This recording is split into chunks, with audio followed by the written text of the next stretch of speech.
বাংলার জন্য বেসিক্যালি কিছু নেই 85 মিনিটের বাজেট স্পিচে।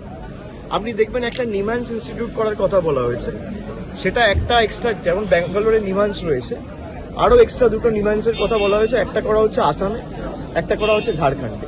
বাংলার একদিকে ঝাড়খণ্ড, একদিকে আসাম।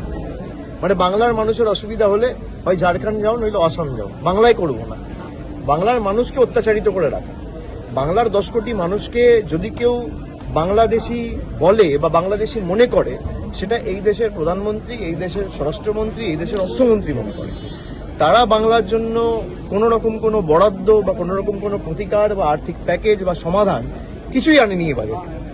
বাংলার কৃষক হোক, শ্রমিক হোক, তপশিলি হোক, জনজাতি প্রতিনিধি যারা রয়েছে, মানে কারোর জন্য, মৎস্যজীবী হোক, কারোর জন্য কিচ্ছু নেই এই বাজেটে।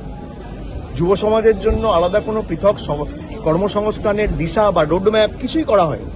এবং পুরনো যে কথাগুলো বলেছিল, ডানকুনি সুরাট করিডোর আগেরবারও বলা হয়েছে, সেটাই নতুনভাবে বলা হয়েছে।